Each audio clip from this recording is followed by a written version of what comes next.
Hello friends, I am Kamlesh Shiroya. मैं मेरे YouTube channel में आप सबका हार्दिक स्वागत करता हूँ। Today we are learn chapter number 1 set from 11 science. ठीक है, आज हम चैप्टर 1 की बात करेंगे जिसका नाम है सेट। 11 साइंस में पहला चैप्टर है। ये चैप्टर जो है आगे जाके बहुत उपयोगी है। इंटीग्रेशन में आएगा, डेरिवेटिव्स में आएगा, बराबर, प्रोबेबिलिटी में आएगा, सभी जगह पर ये चैप्टर जो है जो यूज होता है। तो फर्स्ट हम बात करेंगे set. What is the meaning of the set? Set जो वर्ड है उसका मीनिंग क्या है? तो डेफिनेशन उसके है कि set is a well defined collection of objects. ठीक है, set is a well defined collection of object. इसका मीनिंग क्या होता है? Well defined collection of object. Well defined collection means collection shouldn't change from person to person. ठीक है, well defined collection क्या है? ये कलेक्शन ऐसा है जो collection shouldn't change from person to person. अगर एक पर्सन से हम दूसरे पर्सन तक जाए तो ये कलेक्शन जो है चेंज नहीं होना चाहिए, सेम ही रहना चाहिए। उसको हम वेल डिफाइंड कलेक्शन बोलते हैं। उसको समझने के लिए मैं आपको एक एग्जांपल देता हूं। देखिए, फर्स्ट एग्जांपल है, अगर मैं किसी को ये पूछूंगा, दो स्टूडेंट्स है सोनू और मोनू, उनको मैं क्वेश्चन पूछ रहा हूं कि 5 best cricketers of Indian cricket team, tell the name of 5 best cricketers of Indian cricket team. First Sonu, उसका आंसर ये है, मैं शॉर्ट फॉर्म में लिखूंगा। वो जो है वो उसके 5 क्रिकेटर्स के नाम दिखलाता है। उसमें पहला नाम देता है वो Sunil Gavaskar, second Kapil Dev, third Sachin Tendulkar, 4 Vinod Kambli and 5 suppose Sourav Ganguly. ठीक है, तो उसने 5 नाम दिए हैं सोनू, उसके बेस्ट 5 क्रिकेटर्स ये है। दूसरा जो मोनू है उसके 5 क्रिकेटर्स ये है, Virat Kohli, Rohit Sharma, Shikhar Dhawan, MS Dhoni and Jasprit Bumrah. Sorry. तो आप देख सकते हैं कि मैंने इन दोनों को क्वेश्चन सेम पूछा कि आप अपने 5 बेस्ट क्रिकेटर्स के नेम बतलाइए। तो सोनू ने जो 5 नाम दिए हैं वो ये है, सुनील गावस्कर, कपिल देव, सचिन तेंदुलकर, ठीक है, Virat Kohli, Sunil Gavaskar, sorry Vinod Kambli, Virat Kohli, Rohit Sharma, Shikhar Dhawan, MS Dhoni and Jasprit Bumrah. तो देखिए कि इन दोनों का लिस्ट जो है ना वो अलग अलग है। इसके जो 5 नाम है उससे डिफरेंट ये 5 नाम है। तो ये जो कलेक्शन है वो वेल डिफाइंड नहीं कर सकते हम, क्योंकि हमने पहले बताया collection shouldn't change from person to person. यहाँ क्या होता है कि क्वेश्चन एक है, लेकिन अगर हम सोनू से मोनू तक जाए तो लिस्ट जो है वो चेंज होता है, यानी कि person to person collection change हो जाता है। तो ऐसा चेंज नहीं होना चाहिए, उसी को हम सेट बोल सकते हैं। दूसरा एग्जांपल है, give odd natural number smaller than 10। यह क्वेश्चन हम दोनों को पूछेंगे कि give name of odd natural numbers. Odd natural numbers क्या हुआ आप सबको पता है, स्मॉलर देन 10। तो सोनू क्या बतलाएगा? 1, 3, 5, 7 एंड 9। मोनू का आंसर भी वही है, 1, 3, 5, 7 एंड 9। तो यहां पर जो कलेक्शन है वो पर्सन टू पर्सन चेंज नहीं होता है। ठीक है, यहां पर collection person to person change होता है, यहां पर्सन टू पर्सन चेंज नहीं होता है। तो उसी को हम सेट बोल सकते हैं। तो इसलिए सेट की डेफिनेशन क्या है? Set is a well defined collection of objects. ऐसी ऑब्जेक्ट लेनी है जिसका collection person to person change नहीं होना चाहिए, उसी को हम सेट बोल सकते हैं। तो आप सबको सेट की डेफिनेशन फिट हो गई। ठीक है, बाद में हम आगे बढ़ सकते हैं। पहले सेट क्या है वो समझना बहुत जरूरी है आपके लिए। तो set is a well defined collection of object. ऐसी ऑब्जेक्ट हम ले सकते हैं जो पर्सन टू पर्सन चेंज नहीं होनी चाहिए। ठीक है, आगे जाके ये डेफिनेशन हम याद रखेंगे। इसके आधारित हम क्वेश्चन भी पढ़ेंगे। एक्सरसाइज 1.1 में ऐसा आता है क्वेश्चन कि ये सेट है या नहीं। तो इसको हम बोल सकते हैं it's not set, it's not set and it's set. ये जो है वो सेट है, ये वाला सेट नहीं है। ठीक है, ये वाला सेट है, ये वाला सेट नहीं है। तो how to represent of set, set को हम कैसे लिख सकते हैं? उसके 2 मेथड है। इसके पहले हम सिंपल मेथड में सेट को कैसे लिखते हैं उसकी बात करते हैं। सपोज एक एग्जांपल दिया है मैंने कि vowels in English alphabet, English alphabet vowels, तो vowels are A equal to bracket A E I O U, ये 5 जो है वॉवेल्स है इन इंग्लिश अल्फाबेट। तो हम सेट को कैसे रिप्रेजेंट कर सकते हैं, उसको कैसे लिखते हैं, उसकी मेथड क्या है, ठीक है। तो फर्स्ट थिंग ये है कि इसको हम कर्ली ब्रैकेट में लिखते हैं, ठीक है। सेट के अंदर फर्स्ट थिंग वो है, इसको हम कर्ली ब्रैकेट में लिखते हैं। सेकंड, हर जो एलिमेंट है इसको हम एलिमेंट कहते हैं, इसके अंदर जो होते हैं उसको हम क्या कहते हैं, एलिमेंट कहते हैं, एलिमेंट्स ऑफ सेट, इसके अंदर जो आते हैं उसको एलिमेंट्स ऑफ सेट कहते हैं। तो हर एक एलिमेंट्स के बीच में कोमा आता है, ठीक है, हर एक एलिमेंट्स के बाद बीच में क्या आता है, कोमा आता है। फर्स्ट थिंग क्या है, उसको हम कर्ली ब्रैकेट्स में लिखते हैं। सेकंड थिंग क्या है, उसमें कोमा आता है। थर्ड, नंबर डजंट मैटर, ठीक है, उसका कोई क्रम वो जरूर नहीं है, ठीक है। सपोज मैं पहले ये लिखूं, पहला आई ई लिखूं, आई लिखूं ओ, इसका क्रम चेंज हो तो उसमें हम कोई फर्क पड़ता नहीं है। सेट में इसको हम आगे पीछे लिख सकते हैं। सपोज इसमें आई पहले लिखे, ओ पहले लिखे, कोई भी आगे पीछे लिख सकते हैं। इसमें अगर ये पोजीशन चेंज हो उसकी तो उसका कोई प्रॉब्लम नहीं है, इसलिए नंबर इसकी पोजीशन चेंज हो वो कोई प्रॉब्लम नहीं है इसमें। तो पहली बात क्या है, इसको हम ब्रैकेट में लिख सकते हैं। सेकंड, बीच में कोमा आता है। थर्ड, इसकी पोजीशन चेंज हो तो उससे कोई फर्क पड़ता नहीं है। नेक्स्ट वन, इन सब के बीच में रिलेशन हो वो जरूरी नहीं है। फोर्थ वन इज इंपॉर्टेंट, ठीक है, ये जो एलिमेंट्स है उसकी कोई रिलेशन हो जरूरी नहीं है। इसमें सब में रिलेशन है, ये सब वोवेल्स है, लेकिन कोई सेट ऐसा भी हो सकता है। सपोज राम और cow, one, question mark, suppose कोई हीरो का नाम लिख लेंगे हम, अमिताभ बच्चन, ठीक है। तो देखिए इसमें कितने एलिमेंट्स है, 1 2 3 4 5 एलिमेंट्स है। फर्स्ट थिंग उसको कर्ली ब्रैकेट में लिखा है। सेकंड, इन सब के बीच में कॉमा है इनवर्ट। थर्ड वन, इसका कोई रिलेशन इसका पोजीशन में चेंज हो तो कोई फर्क नहीं पड़ता है। फोर्थ वन, रिलेशन क्या होता है कि ये सब में रिलेशन कॉमन है, ये सब वोवेल्स है। इसमें देखें, ये जो राम है वो नेम है पर्सन का, काउ एनिमल है, ये नेचुरल नंबर है, ये क्वेश्चन मार्क ये साइन है, अमिताभ बच्चन वो भी एक पर्सन है, ये गॉड का नाम लिख सकते हैं। तो ये सब जो है उनके बीच में कोई रिलेशन नहीं है, तो रिलेशन हो ऐसा जरूरी नहीं है। तो ये सब सेट की प्रॉपर्टीज है, ये याद रखनी है, ठीक है।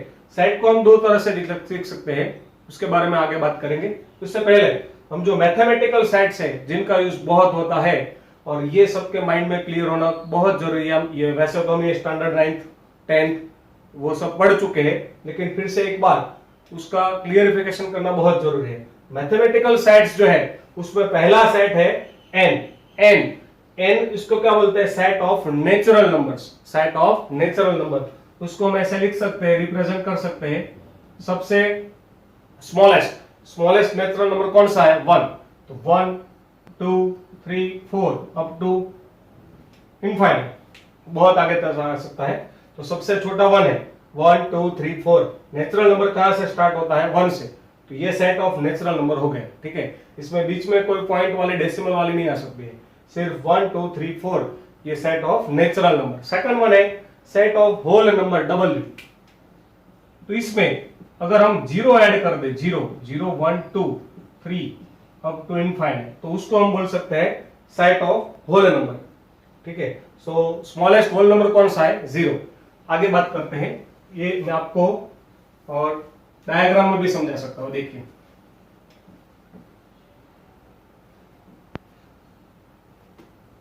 फिर से देखिए, फर्स्ट वन जो है वो कौन सा है, सेट ऑफ नेचुरल नंबर। तो क्या होता है, ऐसा होता है, देखो सपोज ये n है, इसमें ऐसे आता है 1 2 3 अब तो ऐसा होता है, ठीक है। सेकंड वन है सेट ऑफ होल नंबर, उसमें ऐड क्या होगा, 0 से होता है। अच्छा, इसको ऐसे भी लिख सकते हैं n यूनियन 0, ये यूनियन है, ये साइन किसका है, यूनियन सेट। तो n जो है उसको हम 0 के साथ मिला दे तो W बन जाता है। तो इसका मतलब ये हुआ ये पूरा जो n है उससे W में आ सकता है, तो इसको ऐसे लिख सकते हैं, देखो देखिए ये n पूरा है ना वो w में आ जाएगा, तो इसमें ऐड क्या होगा, देखो 0 0 ऐड 1, तो n में कौन सा है 1 2 3 और w में सब आ गए 0 1 2 3 ऐसा, तो n जो है वो पूरा का पूरा w में आ गया, n is the subset of w ऐसा कह सकते हैं हम। नेक्स्ट वन, इसमें पता चल गया आपको n में क्या आता है नेचुरल नंबर, w में क्या आता है सेट ऑफ होल नंबर यानी 0 से स्टार्ट होता है। ठीक है, आगे बात करते हैं हम z, set of integers. Integers में क्या होता है कि तीन प्रकार के इंटीजर्स होते हैं, माइनस यानी कि नेगेटिव, जीरो एंड प्लस यानी कि पॉजिटिव। तीन प्रकार के इंटीजर्स होते हैं, माइनस यानी कि negative integers, zero and positive यानी प्लस। नंबर लाइन पर इसको हम दिखा सकते हैं ऐसे, जो नंबर लाइन आती है ना उसमें ऐसा होता है, बीच में जीरो आता है, इस साइड राइट साइड पे प्लस आते हैं, मालूम है आप सबको, माइनस आता है इस तरफ। तो ये जो सब है वो इंटीजर्स है। तो इंटीजर्स में ऐसे लिख सकते हैं हम -2 -1 0 1 2, यानी दोनों साइड इंफाइनाइट आता है। ठीक है, तो n पूरा w में आ गया। ठीक है, तो w में क्या ऐड करेंगे तो z आएगा, वो देखिए आप इसमें। ठीक है, तो w में ऐसा आता है 0 1 2। देखिए डबल बार तो नहीं लिखते हैं, लेकिन मैं आपको समझाने के लिए लिख सकता हूं कि n पूरा w में आ गया। ठीक है, और ये दोनों पूरा z में आ जाएगा। देखो z में ऐसा आता है। ठीक है, तो n w में है, w कौन में किस में आ गया, z में आ गया। तो z में कौन से नंबर आते हैं, माइनस वाले, नेगेटिव, प्लस वाले और जीरो, और सिर्फ इंटीजर्स यानी फ्रैक्शंस नहीं आते इसमें। फ्रैक्शंस मालूम है, समझ 5/6 7/3 ये सब जो होते हैं वो नहीं आते, इसमें सिर्फ इंटीजर्स आते हैं, -2 -1 0 1 2 अप टू इनफाइनाइट। तो ये आ गया सेट z। ज़ेलन जो वर्ड था, ग्रीक वर्ड है ज़ेलन, उसके ऊपर से ये z लिया गया है, उसको हम सेट ऑफ इंटीजर्स बोल सकते हैं। ठीक है, तो z में ऐसा आएगा। तो पहले पढ़ा है n, बाद में w, बाद में z। n पूरा w में आ गया, w पूरा z में आ गया। आगे बढ़ते हैं q, रेशनल नंबर्स। तो अभी ये तीनों जो सेट है वो क्यू में आ जाते हैं। रेशनल नंबर्स को हम इस तरह से रिप्रेजेंट नहीं कर सकते हैं क्योंकि वो इनफाइनाइट सेट है। ये जो सेट है वो भी इनफाइनाइट है, लेकिन इसमें जो नंबर्स आते हैं वो फिक्स है कि मालूम है कि 1 के बाद 2 आएगा, 2 के बाद 3। और क्यू में क्या प्रॉब्लम है कि 1 और 2 के बीच में इनफाइनाइट अनंत बहुत सारे आ सकते हैं, इसलिए उसको हम दिखा नहीं सकते हैं इस तरह से। तो रेशनल नंबर्स में कौन से आते हैं वो मैं फॉर एग्जाम्पल आपको दिखा सकता हूं। देखो ये 1 n पूरा आएगा तो ये पूरे आ जाएंगे। ठीक है, 0 भी आ जाएगा, -2 भी आ जाएगा, 3/2 आएगा, -5/6 आएगा, √4 भी आएगा। देखो √4 का मीनिंग क्या होता है, √4 का 2 होता है ना, स्क्वायर रूट क्या होगा 4 का 2, तो ये इसमें आएगा। क्यूबिक 27 वो भी आएगा, उसका 3 निकलेगा। तो ये जो सारे हैं वो रेशनल नंबर्स है, वो सारे क्यू में आएंगे। 22/7 ये पाई की वैल्यू है, तो ये भी इसमें आएगा रेशनल नंबर्स में। तो ये सारे रेशनल नंबर्स आएंगे, इसको हम इस तरह से नहीं दिखा सकते हैं। ठीक है, तो अगर हम आगे बात करें तो ऐसा आएगा। अब हम क्यू लिख सकते हैं, तो देखो n पूरा आ गया w में, ये दोनों आ गए z में, ये तीनों आ गए किसमें, क्यू में। क्यू में ये सब तो आएगा ही, आगे क्या प्लस होगा 22/7 √4। ठीक है, √49 ये सब आ सकते हैं, क्यूबिक 125। ठीक है, ये सारे क्यू में आ गए, माइनस वाले सब आ गए, n पूरा w में, w z में, ये तीनों क्यू में आ गए। अभी आगे बढ़ते हैं, ये है t, irrational numbers. Irrational numbers जो है वो कौन से हैं, वो आप पढ़ चुके हैं, 10th में भी आता है वो। आप प्रूफ के एग्जांपल्स आते थे चैप्टर 1 में, सपोज √2 √3 √5 ये सब का प्रूफ पढ़ चुके इरेशनल नंबर्स है। तो इसमें वो सारे आएंगे, सपोज √5 √3 √125। ठीक है, क्यूबिक 25। पाई जो है वो इरेशनल नंबर, ध्यान से देखना, ये पाई जो है वो इरेशनल है, लेकिन पाई की जो वैल्यू है वो 22/7 है, वो क्यू में आएगा, वो रेशनल नंबर है। पाई जो है वो इरेशनल नंबर है, पाई की वैल्यू फिक्स नहीं है, ये अप्रोक्सीमेट वैल्यू है, इसलिए हम क्यू में लग सकते हैं। ठीक है, 3.14 इसकी दूसरी वैल्यू है, वो भी इसमें आएगी क्यू में। डेसिमल वाले जो होते हैं, ठीक है, वो सारे इसमें आएंगे। तो पाई जो है वो इरेशनल नंबर है। कोई अगर ऐसा डेसिमल हो 5.1 2 3 4, फिर चेंज होता है 1 2 6, फिर चेंज होता है 1 2 8, ऐसे अगर चेंज होते हैं तो ऐसा डेसिमल जो वो भी इरेशनल में आएगा, ठीक है। और अगर कोई ऐसा हो 6.5 बार, या पढ़ चुके हैं आगे, तो वो जो है क्यू में आएगा, ठीक है।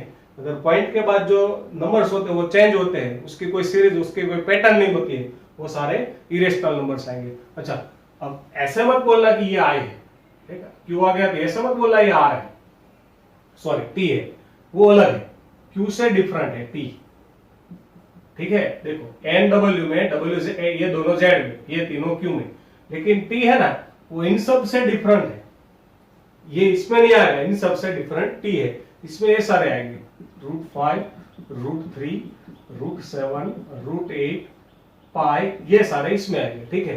तो पता चला ये दोनों डिसजॉइंट सेट है, आगे हम डेफिनेशन पढ़ेंगे इसकी। ये दोनों डिसजॉइंट यानी इसमें कुछ सेम नहीं है, एक भी एलिमेंट इसमें सेम नहीं है, ये सारे इसमें, ये सारे इसमें, वो तीनों इसमें, लेकिन वो चारों जो है और इसमें एक भी एलिमेंट सेम नहीं है, ये डिफरेंट सेट है इरेशनल नंबर। अब आगे बात करते हैं रेशनल नंबर, उसको आर, ये बहुत ही इंपॉर्टेंट है, आर रेशनल नंबर। ये जो सारे ना मैथमेटिकल सेट वो बहुत उपयोगी है, हर एक चैप्टर में इसका यूज आएगा, ठीक है। और रिलेशन है, फंक्शन है, ये सारे सेट उसमें बहुत उपयोगी है। तो बात करते हैं rational numbers, sorry real numbers, rational numbers नहीं, real numbers. Real, R equal to rational numbers को तो हम क्या बोलेंगे, Q. R equals to real numbers, जो रियल नंबर्स होते हैं वो इसमें आते हैं। सपोज कोई भी नंबर हो, ये सारे, ठीक है, ये जो है ये सारे आर में आएंगे, ये भी आर में आएगा, तो हम इसको ऐसे लिख सकते हैं, देखो थोड़ा आर को हम बढ़ा देते हैं, ये इसलिए मैंने डायग्राम दिखाया आपको, तो आपको पता चले। देखिए ये टी हो गया, ठीक है, और N W Z Q, N W में आ गया, डब्ल्यू जेड, ये दोनों जेड में आ गए, पूरा क्यू में आ गया, ये सारा क्यू जो है वो आर में आ गया, तो ये भी आर में आएगा, यानी कि आर के दो पार्ट होते हैं। तब पता चला, ये बहुत अगत्य की बात है, आर में दो पार्ट होते हैं, पहला रेशनल नंबर, दूसरा इरेशनल नंबर, यानी कि ये दोनों are equals to Q union T. मतलब क्या हुआ, ये जो है इसको आई भी बोल सकते हैं हम, सेट टी से भी दिखा सकते हैं, कुछ बुक में इसको टी बोलते हैं, कुछ में इसको आई भी बोल सकते हैं। तो ये दोनों प्लस हो जाए, आई भी लिख सकते हैं यहाँ पर, तो आर बनेगा, क्या बनेगा, आर। आर यानी रियल नंबर, यानी कि जो भी नंबर हम मुंह से बोलेंगे वो सब आर में आएगा, कोई भी नंबर हो, ठीक है। और लास्ट वाला जो है कॉम्प्लेक्स नंबर, इसका पूरा चैप्टर हम पढ़ेंगे आगे, लेकिन इसकी यहाँ पर कोई जरूरत नहीं, लेकिन मैं आपको दिखा देता हूँ। कॉम्प्लेक्स नंबर बोलते हैं इसको, तो ये जो है वो आर से भी डिफरेंट है, उसको हम कॉम्प्लेक्स नंबर बोलेंगे, सी। उसमें क्या आएगा, ये सब आएगा। अब तक हम पढ़े थे कि माइनस का रूट नहीं हो सकता है, -2 का रूट नहीं निकल सकता है, -4 का रूट नहीं निकल सकता है, लेकिन निकल सकता है, वो रियल नंबर नहीं होता है, -4 का रूट रियल नहीं होता है, लेकिन वो कॉम्प्लेक्स नंबर में सब आते हैं। तो -√2 है, -√4 है, ठीक है, ये सारे इसमें आएंगे। सपोज पहले ऐसा आता था कि x² = -4, तो x is not belongs to in R, तो हम ऐसा लिख सकते हैं, ऐसा x नहीं मिल सकता जिसका स्क्वायर -4 हो, ऐसा कोई x हो ही नहीं सकता, हम ऐसा पढ़ते थे, किसी का स्क्वायर -4 नहीं हो सकता, ऐसा हमने पढ़ा था। लेकिन वो R में नहीं हो सकता है, C में हो सकता है, उसको कॉम्प्लेक्स नंबर बोलते हैं। ये उसमें आ सकते हैं -4 -5, ये सारे कॉम्प्लेक्स नंबर है। तो ये सारे मैथमेटिकल सेट्स जो है वो हमने पढ़े। सबसे पहले n set of natural number, set of whole number, set of integer, set of rational number, set of irrational number and real number. Real number में ये सारे आ जाते हैं, पांचों के पांच। उससे भी डिफरेंस है कॉम्प्लेक्स नंबर, उसमें क्या आता है, माइनस वाले जो रूट में आते हैं नंबर, उसको हम कॉम्प्लेक्स नंबर बोलते हैं। तो ये सब मैथमेटिकल सेट्स की बात हुई। सबसे पहले मैंने आपको पढ़ाया सेट की डेफिनेशन, सेट किसको बोलते हैं, सेट को कैसे रिप्रेजेंट करते हैं, और मैथमेटिकल सेट।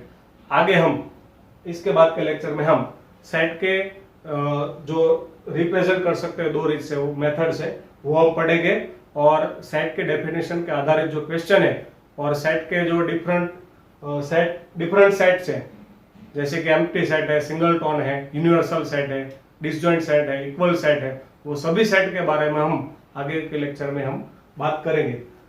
देखिए स्टूडेंट्स, अगर आपको मेरा ये वीडियो पसंद आया हो तो आप मेरे चैनल को लाइक और सब्सक्राइब कीजिए, आपको आगे के वीडियो मिलते रहेंगे। ठीक है।